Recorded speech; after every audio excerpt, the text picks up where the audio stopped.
Tá drámaí telefíse na Gaeilge ag tarraingt áard an phobal mhór le tamala nús. Ach céird is chúis leis an lá seo, agus ar chóir a thuile a dhéanamh leis an airneall a chothú. Leabhar mé leis an aisteoir agus scríbhneoir Eoin McDiarmada, thua a bhaim ar lucht feachna Rossaí na Gaillimhe.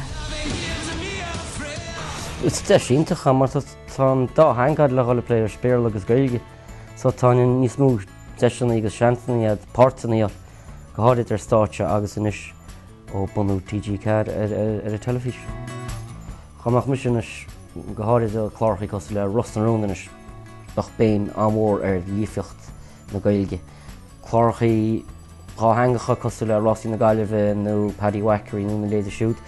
Bhí tú an dá hanga bheith agus tá deisina an go chuile an nuair. Le linn chéad frá bégan ó blá clia bhí éisteachtaí sin agus réidir chéile. Waidú na daoine agus picú me sin mar seangan na characters a deireadh. James Phelan scríbhiad agus chuirse le chéile an mhaid agus ar bhealach daiblen daras fra anhá agus na haistóirí bhí sa géit fra a tháinig irais. Hiag muide in áíre céir a bhíon stúrthóir geir an trip seo. Hiag muide gur an béim ar gdáin agus gur sé geirín smú béim a chur ar gdáin. Ná nátachaí béidir gur sé beag an ró slapstick scatí, ba tardan se sin na cholarad. Cheapan go raibh se.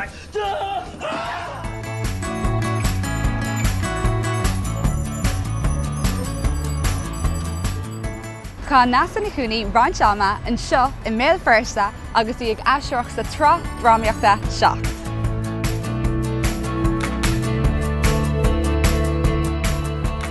Ceapam gra tholathairt faoi seacht, cho difriúil, cho nua aimsire, rud nach raibh dunnta a riamh. Ní raibh chlár telefíse dráma ar TG4 trí bhean na Gaeilge riamh hána. Bhí subbachláir Rosnarúna nach sinna méid, agus bhí bearn na mór an sin ceapam le haidh déagarí agus daoine ar an ollscoil just rud a chin eile chomh sin. Agus thomála sin le seacht cóléirú bhí an idir Tyrone Productions agus Sterling Productions agus ní raibh sé sin sinnta hána a riamh freisin.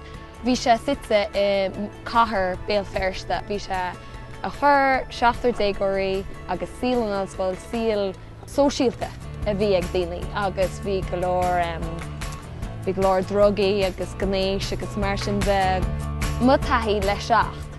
Bhí tháinig stúraí difriúil le seach ó BBC agus mar sin agus bhí sé iontach an na stúraí sin a bheith ain ach ní raibh an Gaeilge acu. Agus bhí me sé cho aibreteach faoi seo I dosach. Agus coppla stúrthóir bhí siad just a chur béim ar an rud a bhí ar an rarc é héin agus an rud a bheith ar an scálan agus ó híh rarcaide agus ní raibh siad rilí a géisteach linn nó a bhfuil an rá an rarc sin go maith ó híh an aisteachta. Ach an sin an chéad bliain eile d'oibre mé le stúrthóir eile nach raibh focail Gaeilge aige agus bhí sé thar cían. Dúirte níl clú an céir a thorlas a raic sin nach bhí rarcán agus bhí múnúán agus níor chuir sé ascó sin a churbe nach raibh an Gaeilge aige. Bharlamsa amach Gaeilge ag stúrthóir. Mar tá an plé agus láirtain sá leis. Nus tuigim nuair thosa in áitear dús mar ar bégan stúrthóirí le béarla áilisteach agus mar ar stúrthóirí áitiúla réáil agus an stuff sin ar fad. A chanis tá go leor stúrthóirí hart a bhfuil Gaeilge acu agus ní cén fáin nach féidir sin úsáid níos minicí. Má tá tú a gobar trímeán na Gaeilge ceapan cholaghine ó duine si a chud d'oibre trímeán na Gaeilge agus chuann siad tú I Musca. Ach, sure, tarlíonn sé sin na chola san scoil stóí ach chuann sé sin asal. Chamach mu sé bra aisteoireacht ní bheith me I duna róha. Tá tálam gur tuú deisiim scriptaí go Rosnarúna scríomhar seo. Is síl an uignachaí síl na aisteoireachta. Brálam tá sús a rís go mórhhar go dtí béal feirste just hathan má amhús an sin lam na daoine is cholathirt.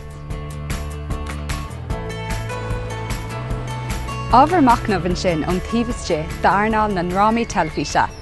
Arnáil a mín dúchlan rumpaí a gcónaí.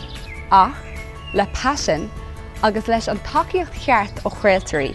Is cínse ghfuil todhchaí geal roimh rámíocht Gaeilge fós.